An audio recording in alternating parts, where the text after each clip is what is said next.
नमस्कार दोस्तों। चूंकि ये चैनल कम्प्लीटली लर्निंग और एजुकेशन से रिलेटेड है, इसीलिए आज जिस टॉपिक पे हम बात करने जा रहे हैं वो टॉपिक बहुत ही इम्पोर्टेंट है रिसर्च के पॉइंट ऑफ व्यू से, और वो है रिसर्च इथिक्स। जब आप एक रिसर्चर हैं, या तो वो न्यू रिसर्चर हो या एक्सपीरियंस्ड रिसर्चर हो, इन सभी रिसर्चर्स के लिए एक बहुत इंपॉर्टेंट चीज़ हो जाती है कि रिसर्च के समय रिसर्च इथिक्स को फॉलो किया जाए। दोस्तों, रिसर्च में रिसर्च इथिक्स की बहुत ज़्यादा इंपॉर्टेंट है। वो इतना ज़्यादा इंपॉर्टेंट है कि आपको इस वीडियो के बाद समझ में आएगा कि एक रिसर्च इथिक्स की कितना ज़्यादा इंपॉर्टेंट है रिसर्च में। दोस्तों, रिसर्च इथिक्स रिसर्च कंडक्ट करने के लिए एक गाइडलाइन होता है जो सही और गलत रिसर्च के बीच के डिफरेंस को बताता है। जैसे आप कह सकते हैं कि a professional code of conduct to doing a right research. आपको पता है कि एकेडमिक कम्युनिटी में एक रिसर्चर की रिपुटेशन कितनी ज़्यादा इंपॉर्टेंट चीज़ होती है। इसलिए दोस्तों, रिसर्च इथिक्स एक फॉर्मेलिटी नहीं है जो एकेडमिक में एडिटर को चाहिए जब आप जर्नल पेपर भेजते हैं। ये एक बहुत इंपॉर्टेंट चीज़ होती है जो आपको एक रिसर्च कम्युनिटी में एक रिपुटेशन को मेंटेन कराता है, और आपके रिसर्च के फाइंडिंग पर, आपके मेथोडोलॉजी पे लोग ट्रस्ट करते हैं और वही यूटिलाइज करते अपने रिसर्च को आगे बढ़ाने के लिए। मैं आपको थोड़ा डिटेल में बताता हूं कि रिसर्च इथिक्स कितना इंपॉर्टेंट है और क्या रीजन है कि एक रिसर्चर को रिसर्च इथिक्स के बारे में जानना चाहिए। दोस्तों, पहला पॉइंट, रिसर्च इथिक्स आपके रिसर्च के ऑब्जेक्टिव्स को प्रमोट करता है। जैसे प्रमोट करता है आपके नॉलेज को, आपके ट्रूथ को प्रमोट करता है, एवॉइडेंस ऑफ एरर को वो कम करता है। दैट मीन्स आपके रिसर्च में जब आप रिसर्च इथिक्स फॉलो करेंगे और रिसर्च इथिक्स के अकॉर्डिंग आप काम करेंगे तो आपके ऑब्जेक्टिव में एरर होने की पॉसिबिलिटी बहुत ही कम होती है। आपको मैं एक एग्जांपल देकर समझ, प्रोहिबिशन अगेंस्ट फैब्रिकेटिंग, फैल्सिफाइंग और misrepresentating of data and minimising the error in your data, like promotion of truth and minimising of error in your data. Second जो इम्पोर्टेंट पॉइंट है, उसमें आपको पता है कि एक रिसर्चर को बहुत ज़्यादा कोलैबोरेशन करना पड़ता है, और एक कोलैबोरेशन होता है among different institute with in department, और वो अपने डिसिप्लिन में तो होता ही है, दूसरे रिसर्च डिसिप्लिन, दूसरे रिसर्च ग्रुप के जो वर्क करते हैं उनके साथ भी कोलैबोरेशन होता है। तो जो इथिकल स्टैंडर्ड है वो इस तरह के कोलैबोरेशन को प्रमोट करता है, एक दूसरे रिसर्चर के बीच में ट्रस्ट लेके आता है, ताकि रिसर्चर एक दूसरे पे भरोसा करे और अपने डाटा को शेयर करें और डिस्कस करें, और आउटपुट के रूप में एक अच्छा कोलैबोरेटिव वर्क सामने आए। और ये सब चीज़ तभी होता है जब एक रिसर्चर के बीच में ट्रस्ट होता है, अकाउंटेबिलिटी होती है, फेयरनेस होता है, म्यूचुअल रेस्पेक्ट होता है। तो इथिकल रिसर्च स्टैंडर्ड इस चीज़ को भी प्रमोट करता है। तो इस पॉइंट ऑफ व्यू से भी बहुत ज़्यादा इंपॉर्टेंट है कि आपको रिसर्च इथिक्स को समझना चाहिए। दोस्तों, इसको एक और मैं अच्छे एग्जाम्पल से आपको समझाता हूँ कि इथिकल नॉर्म ऑफ रिसर्च के चलते ही, जैसे किसी जर्नल का guideline of authorship, copyright, patent filing, data sharing, confidentiality rule in Pir review. जैसे आप कोई पेपर भेजते हैं तो आपका पीर रिव्यू के लिए जाता है तो वो कॉन्फिडेंशियली रिव्यू होता है। ऐसा नहीं कि जो रिव्यूअर आपके पेपर को रिव्यू करता है वो आपके आइडिया को रिवील करता है। तो ये भी एक रिसर्च इथिक्स के नॉर्म के अकॉर्डिंग ही आता है कि कोई भी रिव्यूअर आपके जो पेपर रिव्यू करते हैं, आपके डाटा को, आपके आइडिया को, आपके मेथोडोलॉजी को, आपके फाइंडिंग को आपके पब्लिकेशन से पहले वो नहीं कर सकते। बहुत सारे ऐसे रिसर्चर भी होते हैं कि पेपर कम्युनिकेट करने के बाद अपने आइडिया को रिवील कर देते हैं, लेकिन उनको नहीं करना चाहिए कि प्री मैच्योरली जब तक आपका पेपर पब्लिश नहीं होता है आप आइडिया को डिस्क्लोज नहीं करें तो ज़्यादा बढ़िया है। This is the part of ethical research. दोस्तों, जो तीसरा इम्पॉर्टेंट पॉइंट है कि रिसर्चर को जब रिसर्च करते हैं तो अकाउंटेबिलिटी ऑफ पब्लिक भी होना चाहिए। अगर कोई भी रिसर्चर किसी एनिमल्स पे रिसर्च करते हैं तो उनको रिसर्च करते समय ये भी ध्यान देना है कि एनिमल को बहुत ज़्यादा हार्म ना हो और एनिमल को मिस यूज ना किया जाए, और उसको प्रॉपर केयर किया जाए यूज करते समय। ये सब चीज़ें आपको इसलिए ध्यान में रखना होता है कि जब आप पब्लिक के पैसे को यूज करते हैं रिसर्च के लिए तो आपको अकाउंटेबल टू द पब्लिक होना जरूरी है। जब कोई researcher public accountable to the public होते हैं तो ज़्यादा ट्रस्ट बढ़ता है अमॉन्ग द पब्लिक, ज़्यादा क्वालिटी और इंटीग्रिटी होती है रिसर्च के प्रति, पब्लिक ज़्यादा फंड करते हैं ताकि आप रिसर्च कर सकें। इसके अलावा बहुत सारा पॉइंट है रिसर्च के इथिक्स के लिए, लेकिन कुछ आपको मेन पॉइंट जानना है ताकि रिसर्च मिसकंडक्ट ना हो। आपके एक गलत रिसर्च और फाइंडिंग और फैब्रिकेटिंग फैल्सिफाइंग डाटा के कारण बहुत सारा प्रॉब्लम हो सकता है रिसर्च कम्युनिटी में। तो ये सब चीज़ें आपको ध्यान देने की ज़रूरत है during the research time period. इसके अलावा मैं आपको कुछ बहुत ज़्यादा इंपॉर्टेंट चीज़ बता रहा हूँ। इसमें मैं आपको एक दो एग्जाम्पल भी दूंगा ताकि आप इन चीज़ों को बहुत अच्छी तरह से समझें और आप अपने रिसर्च के टाइम पे ये चीज़ें बिल्कुल ध्यान में रखें, ताकि आपकी रिपूटेशन, आपके इंस्टीट्यूट की रिपूटेशन, आपके यूनिवर्सिटी की रिपूटेशन, आपके स्टेट, कंट्री और आपके प्रोविंसेस की रिपूटेशन मेंटेन रहे और आप एक साइंटिफिक कम्युनिटी में बहुत बड़ा योगदान दे सकें। तो दोस्तों कुछ इथिकल प्रिंसिपल है, उसको आप ध्यान से सुनिए। पहला, ऑनेस्टी। दोस्तों साइंटिफिक कम्युनिकेशन एंड कम्युनिटीज में ऑनेस्टी एक बहुत बड़ी इंपॉर्टेंट है। ऑनेस्टी टुवार्ड्स डाटा, आपने जो डाटा यूज किया ड्यूरिंग रिसर्च वो सही हो।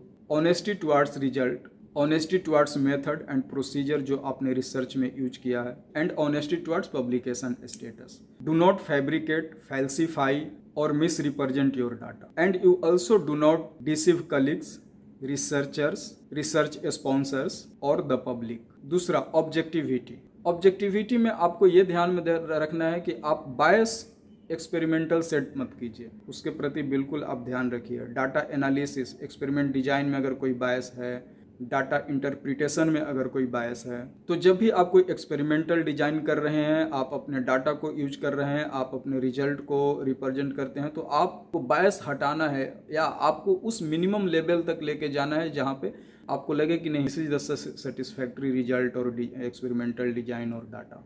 दोस्तों अब मैं एक ऑनेस्टी और ऑब्जेक्टिविटी पे एक स्टोरी सुनाता हूँ। दोस्तों आप सपोज कीजिए कि एक मिस्टर ए हैं जो रिसर्चर हैं, उन्होंने अपने मेथडोलॉजी में एक एरर फाइंड किया और वो पेपर जिसमें उन्होंने एरर फाइंड किया वो ऑलरेडी पब्लिकेशन हाउस में चला गया है पब्लिश करने के लिए।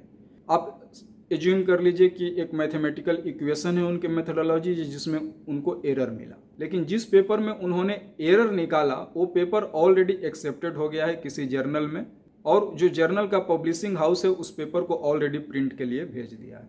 लेकिन मिस्टर ए को ये भी लगता है कि अगर हम ये एरर को सही करके फिर से रिजल्ट को फाइंड करें तो हमारे फाइनल जो रिजल्ट है उस पर बहुत ज़्यादा इफेक्ट नहीं पड़ेगा और रिजल्ट समहाउ वैसे ही आएगा जैसे अभी हमने अपने पेपर में प्रेजेंट किया है। लेकिन अगर उस पेपर को पब्लिश हो जाने के बाद अगर कोई रिसर्चर पढ़ता है, एक नया रिसर्चर पढ़ता है अपने मेथडोलॉजी को डिफाइन करने के लिए किसी दूसरे ऑर्गेनाइजेशन में, तो वो जो मेथडोलॉजी है वो मेथडोलॉजी उस रिसर्चर को काफ़ी मिसलीड कर देगा।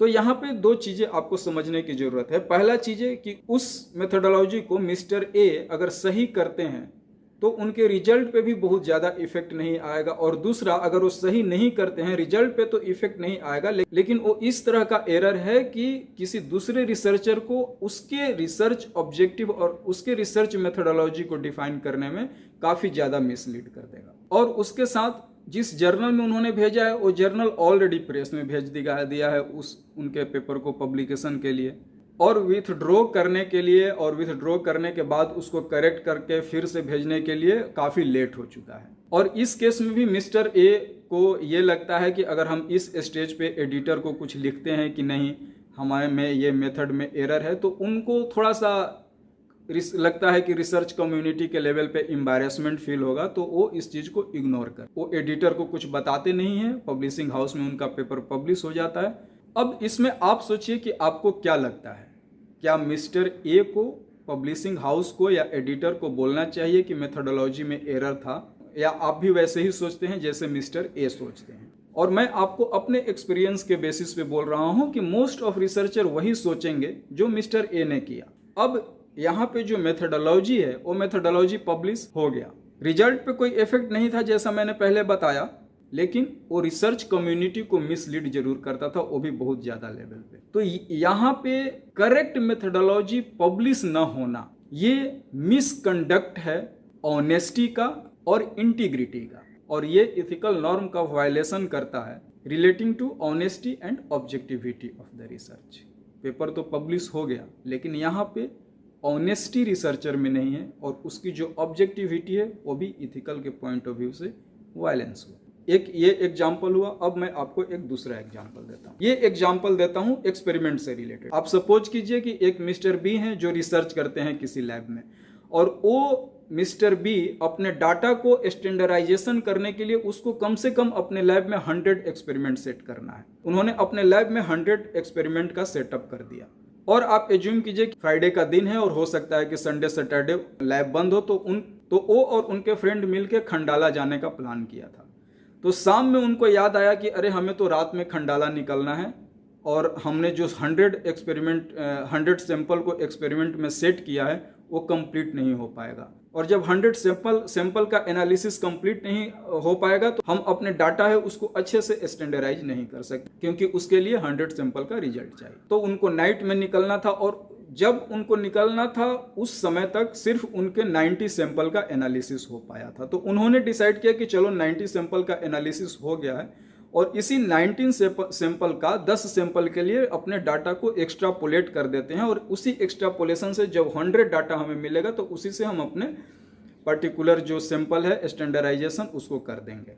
तो उन्होंने कर दिया और रात में चले गए खंडाला। तो इस तरह के एग्जाम्पल को बोलेंगे फैब्रिकेटिंग ऑफ डाटा। तो इस केस में मिस्टर बी ने अनइथिकली डाटा को फैब्रिकेट किया, जो रिसर्च इथिक्स में प्रोहिबिट करता है। ऐसा रिसर्चर को नहीं करना चाहिए और ऐसा करके रिजल्ट लेके आना भी आपके आउटपुट में बहुत ज़्यादा इम्पैक्ट दे सकता है। और आपके आउटपुट में रिसर्च देगा तो साइंस पे इम्पैक्ट आएगा, सोसाइटी पे उसका इम्पैक्ट आएगा, आपके रिसर्च के इंटीग्रिटी पे सवाल उठेगा, आप पब्लिक के ट्रस्ट को ख़त्म करेंगे, आप टाइम और रिसोर्स को भी वेस्ट करेंगे। तो इस तरह का चीज़ रिसर्च में अनइथिकल है। इस तरह के चीज़ों को बिल्कुल ना करें। अब सवाल आता है कि अगर इस तरह के चीज़ों को रिसर्चर करते हैं तो क्यों करते हैं? फ्रेंड्स, उसका ये रीजन है कि according to stress and imperfect environmental policy, इस तरह की चीजें रिसर्च का मिसकंडक्ट होता है because of various educational pressure. Researcher पे प्रेशर होता है कम टाइम में खत्म करने का,